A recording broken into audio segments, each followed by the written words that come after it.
Este jueves, al finalizar la marcha chavista en contra de la aprobación de la Ley de Amnistía y Reconciliación Nacional, Nicolás Maduro hizo una controversial propuesta. Dijo que evaluará la posibilidad de acortar el mandato de los legisladores de la Asamblea Nacional de Venezuela, controlada ahora mismo por sus opositores desde hace 5 meses, según él, como una medida necesaria para despejar el camino. Aislemos a los violentos, aislemos a la Asamblea Nacional Arecaburguesa. Los caminos se abrirán. Escarrá ha lanzado una propuesta, la voy a evaluar con absoluta seriedad. Le prometo al país que la voy a... Y si veo que es la posibilidad de despejar los caminos del golpismo y de la utilización de la Asamblea Nacional, yo mismo la activaría, si el pueblo me acompaña. Y a propósito de este tema, hoy les preguntamos a través de nuestras cuentas en Twitter, @latardenetn24 y @CESánchezM. Ahí tienen la pregunta en pantalla. ¿Qué debe hacer la oposición frente a la negativa, en este caso, del Consejo Nacional Electoral de Venezuela de activar el proceso revocatorio a Nicolás Maduro? Nuestros puntos de contacto, recuerden, @latardenetn24, @CESánchezM. Nuestro primer invitado de hoy es Juan Manuel Rafali, abogado especialista en Derecho Constitucional. Doctor Rafali, una buena tarde, gracias por acompañarnos. Gracias, Carlos Eduardo, por la invitación. Siempre un placer tenerlo en el programa. Aunque este tema y todo lo que ha dicho Maduro y se ha manejado en la Asamblea Nacional ha tenido muchas reacciones en Venezuela, para mí han sido todas políticas. Creo apropiado hablar del tema legal y por eso lo tenemos a usted. Y le pregunto, ¿tiene Nicolás Maduro cómo enmendar la Constitución? Pasar además por encima de la voluntad de los venezolanos expresada el 6 de diciembre pasado y acortar así el periodo de la actual Asamblea. ¿Qué dice la Carta Magna venezolana? Sí, a ver, la Constitución venezolana establece la posibilidad de enmiendas constitucionales y le da la iniciativa a la Asamblea Nacional y al presidente de la República, así como también a un 15% de los electores inscritos en el padrón electoral. De modo que ciertamente el presidente él puede proponer una enmienda y esa enmienda tendría que pasar por un referéndum popular que organice el Consejo Nacional Electoral. Ahí es donde caemos en el terreno importante. Es un despropósito, es casi que una estupidez plantearle al país que hace 3 o 4 meses votó masivamente por esa Asamblea Nacional que se le vaya a recortar el mandato a 60 días. Es decir, es políticamente inviable porque al ser sometida a referéndum, pues obviamente, de nuevo, una mayoría igual o mayor a la que votó en diciembre a favor de estos diputados volverá a hacerlo. Entonces, no es un tema de si tienen formalmente o no la iniciativa o tiene el presidente esa posibilidad. El problema es que políticamente es inviable. Y ahí es donde caemos en el punto grueso, Carlos Eduardo. Nosotros en Venezuela no podemos seguir invirtiendo este tipo de trapos rojos. Esta propuesta lo que busca es distraer a la gente de los graves problemas que hay, sobre todo en materia energética y en materia de abastecimiento.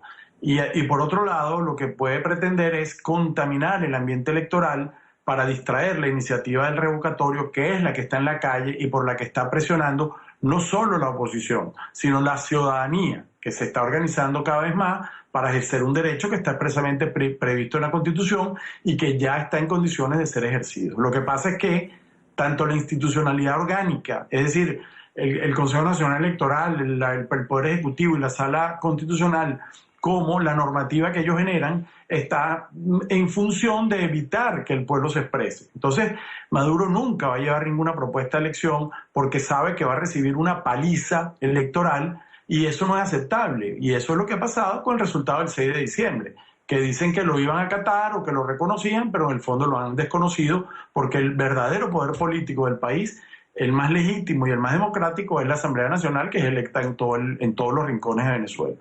Pero para dejar el tema totalmente claro, esta primera parte, doctor Rafali, supongamos que Nicolás Maduro activa el mecanismo, solicita la propuesta, la somete a votación y se va a...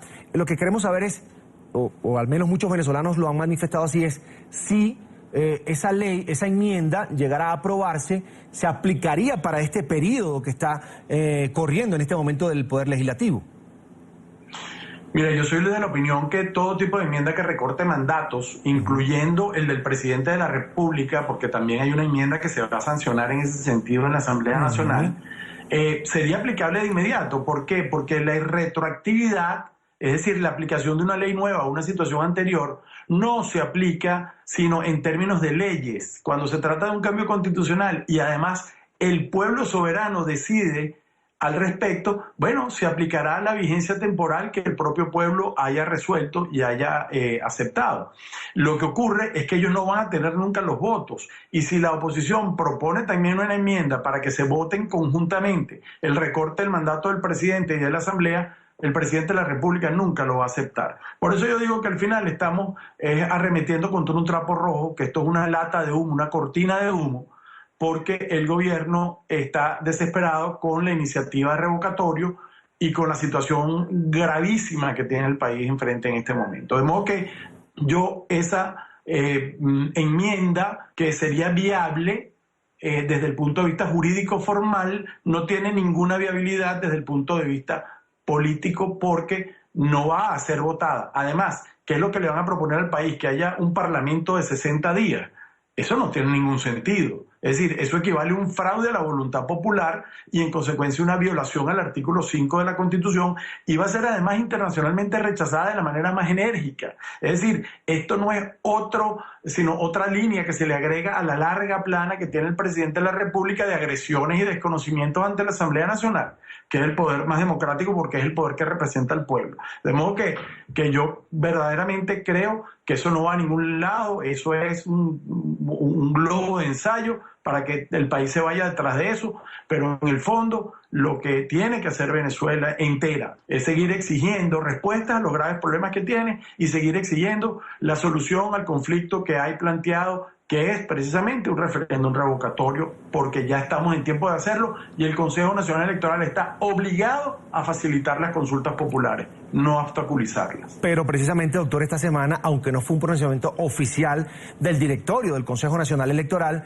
la presidenta de este ente, Tibisay Lucena, en un programa de televisión en Venezuela, en un canal privado, dijo que no podía pronunciarse, que de esa manera no procedía porque no cumplía los requisitos de ley. Ahora, ¿qué es lo que no cumple la oposición cuando la presidenta dice no puedo pronunciarme sobre una solicitud de activación del proceso, porque es un proceso, hay que recoger las firmas como dicta la ley y como ordena el Consejo Nacional Electoral? Ahora, lo que ven los venezolanos es como coartada esa posibilidad, doctor, de sacar por la vía constitucional una vía incluso propuesta por el propio chavismo cuando hizo la última constitución de Venezuela, de tener ese referéndum revocatorio para cuando uno no está de acuerdo con el gobernante poderlo sacar.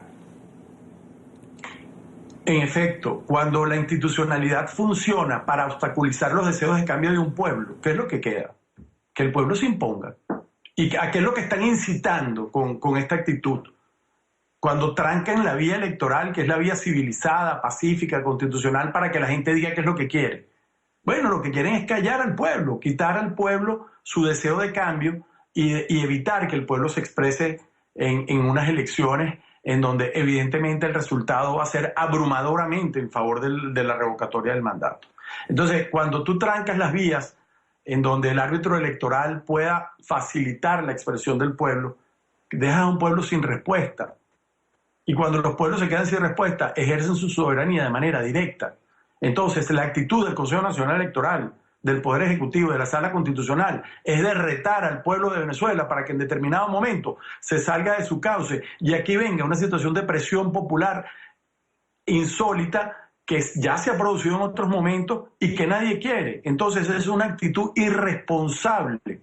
Pues es muy fácil ser mayoría, ser demócrata cuando eres mayoría. Pero cuando eres minoría tratas de evitar que el pueblo se exprese y tratas de evitar que las autoridades que han sido electas popularmente ejerzan sus competencias. Entonces, ¿qué es lo que queda? Pues lo que queda es que la ciudadanía, que el pueblo se organice con los partidos políticos, con la sociedad civil y se manifieste en las calles, se manifieste exigiendo su derecho. Es la única manera y creo que eso es lo que vamos a empezar a ver.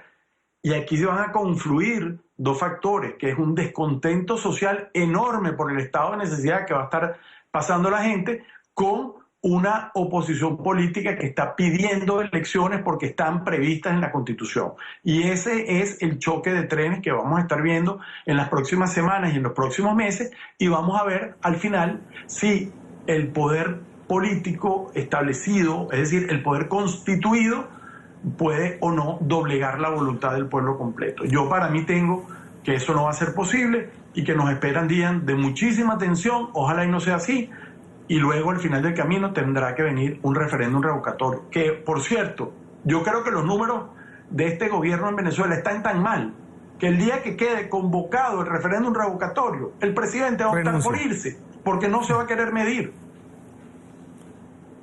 Doctor, esta semana escuché también al presidente de la Asamblea Nacional, Henry Ramos Alup, responder a Nicolás Maduro con esta propuesta, pues exigiéndole también al CNE que cumpla con su función de garantizar la participación ciudadana. Y decía, bueno, hay una opción, que es hacer una nueva constitución, una constituyente. Esa idea para usted, en el momento político que vive Venezuela, de crisis social, de escasez, de crisis política, de esta crisis institucional, además que vive el país a todas luces, hay un enfrentamiento entre poderes y hay un irrespeto al poder legislativo en Venezuela. Así lo ven muchos venezolanos, así lo sienten muchos expertos, no solo en Venezuela, sino en Latinoamérica. ¿Qué tal esa propuesta de hacer una Carta Magna nueva? ¿El proceso sería muy largo? ¿Es viable? ¿Cómo la ve usted? Bueno, la Asamblea Nacional Constituyente está prevista en la Constitución y tiene unos requisitos y unos plazos. Ahora, esa constituyente constitucional que está diseñada para que tampoco funcione con facilidad, probablemente sea la última solución, pero yo lo que creo es que la constituyente que se puede plantear en Venezuela es una constituyente extraconstitucional, porque el pueblo le puede pasar por arriba a la Constitución. ¿Qué fue lo que pasó con la Constitución del 61? Bueno, que la sala plena de la Corte Suprema de Justicia, de la antigua Corte Suprema de Justicia, tuvo que admitir que la soberanía popular se podía imponer y hubo una constituyente que no estaba prevista en la Constitución del 61. La constituyente que está prevista en la Constitución de 2000 es una constituyente tutelada, manejada, organizada por el poder constituido. Y eso no va a ser el tipo de constituyente que le dé respuesta a la gente. Entonces, yo creo que vamos a terminar en una situación de enorme conflictividad social y con un gobierno que ahora se ve desde el punto de vista institucional muy fuerte, pero que se está derrumbando. Y vamos a tarde o temprano a caer o en un revocatorio o en una constituyente concertada o en un gobierno de transición. Pero lo que viene en Venezuela en las próximas semanas y en los próximos meses es una situación de ingobernabilidad por descontento popular. Es decir, aquí el tema del energético, ya tenemos la administración pública funcionando 4 días a la semana. Si aquí no comienza a llover copiosamente en el Guri, aquí van a haber restricciones, racionamientos eléctricos gravísimos. La situación de las empresas, de los medicamentos, la situación de los bienes y servicios, la escasez que hay es espantosa. Mire, tienen que estar aquí en Venezuela para ver ustedes las colas los fines de semana y los viernes que ahora no hay administración pública, cómo se ha incrementado. Entonces, vamos a tener un pueblo descontento que se va a expresar, quiéralo o no, el poder constituido. Y ahí habrá o un revocatorio, o el presidente renunciando, o una constituyente. Esos son vehículos. Lo importante es que el pueblo se exprese y no va a haber manera de que los cauces que ellos están tratando de impedir que se abran, bueno, sean bloqueados. ¿Por quién? Por unos rectores del Consejo Electoral que nadie votó por ellos, o por una sala constitucional que fueron designados unos magistrados que incluso muchos de ellos ni siquiera tienen los galones para ejercer esos cargos. No, yo creo que la oposición política en Venezuela tiene que organizar a la sociedad para exigir sus derechos, y eso es lo que va a pasar, porque el país está viviendo el peor momento en su historia. Es decir, nunca habíamos tenido una situación económica como esta, nunca habíamos tenido un pueblo pasando por las penumbras que está pasando, y el pueblo no se va a dejar, no va a ser posible. Y yo creo que vamos a ir a una situación de confrontación de calle. Ya empezamos a ver algunos elementos en los últimos días, y todos los días en las colas hay tensión y conflictividad. Yo lo que llamo es al Consejo Nacional Electoral, le hago un llamado a Tibisay Lucena y a las demás rectoras: piensen en el país, piensen en el pueblo, saben que el pueblo está mayoritariamente a favor de un cambio, y su obligación constitucional, moral y patriótica es permitir que el pueblo se exprese. Aquí nadie está hablando de golpismo, aquí se está hablando de que abran las urnas electorales para que la gente diga si quiere que Maduro siga o se vaya. Y hay un 90% del país que está en favor de un cambio político y están llamados a facilitarlo. Y si no, será su conciencia la que tenga que correr con toda la conflictividad que se va a desarrollar en el país si ellos trancan los cauces de expresión popular. Sí, creo que el gobierno de Venezuela, las instituciones de Venezuela no están prestando atención a un actor importante en este momento político que es el pueblo, que mayoritariamente, como usted lo dijo, se expresó el pasado 6 de diciembre a favor de un cambio político, dándole la mayoría a la oposición en la Asamblea Nacional. Es el doctor Juan Manuel Rafali, abogado especialista en Derecho Constitucional, está en Caracas, Venezuela, quien agradezco amablemente que haya compartido estos minutos con nosotros aquí en la tarde, fin de semana de NTN 24. Gracias, Carlos Eduardo. Una buena tarde, doctor. Hasta la próxima.